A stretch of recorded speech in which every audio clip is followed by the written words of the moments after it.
पेशावर से सैयद नदीम मशवानी की खबर शामिल करते हैं। पाकिस्तान के सबका cricketer star boom boom Shahid Khan Afridi टान कामत लॉकडाउन से मुतासरा 1000 खानदानों में राशन तकसीम और प्रेस कॉन्फ्रेंस करते हुए कहा कि जनूबी वजीरिस्तान के अवाम ने मुल्क की सलामती के लिए बड़ी कुर्बानी दी है।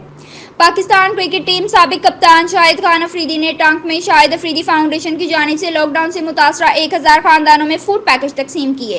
जिला इंतजामिया के अफसरान के हमरा प्रेस कॉन्फ्रेंस से खिताब करते हुए शाहिद खान अफरीदी ने कहा कि वजीरिस्तान के बहादुर और गयूर अवाम ने हर वक्त मुल्क की बका और सालमियत के लिए कुर्बानियां दी है और मेरे यहाँ आने का बुनियादी मकसद यहाँ के अवाम को दरपेश मसाइल करीब से देखना था। हुकूमत ने काम किए हैं लेकिन मजीद तरक्याती कामों की जरूरत है ताकि यह इलाका भी दूसरे अजला के बराबर लाया जा सके और यहाँ पर रोजगार के मौके मुयस्सर आ सके। उन्होंने कहा कि वजीरिस्तान के अवाम को दरपेश मसाइल के हल के लिए जल्द वजीर आजम इमरान खान से मुलाकात करूंगा।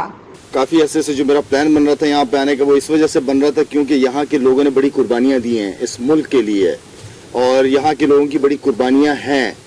मैं सिर्फ आके इनको करीब से देखना चाहता था कि इनके मसले मसाइल का क्या हैं। मैं तकरीबन कोई 1 महीने से जो हमारी शाहिद अफरीदी फाउंडेशन है वो डिफरेंट एरियाज चतराल दीर अपर दीर पूरी जगहों पे हम लोग घूम फिर के हम यहाँ पे आए। इसके बाद आगे कश्मीर की साइड पे भी जाना है हमने राशन के हवाले से, लेकिन यहाँ पे डेली वेजेस के लोग हैं वहाँ तक राशन पहुँचाने की एक मुहिम शुरू की और ये इंशाल्लाह इस चीज़ को मैं कंटिन्यू करना चाह रहा था। लेकिन मेन जो चीज़ थी वो ये भी था कि लोगों को प्राइम मिनिस्टर साहब तक एक मैसेज पहुंच सके कि इन लोगों के लिए इन्होंने हमारे लिए क्या किया और हम क्या कर रहे हैं इनके साथ। मैं जान यही मैसेज दूंगा कि अपना बहुत ज़्यादा ख्याल रखें, फजूल में ना निकले घर से, अपनी सेहत का सफाई का ख्याल रखें।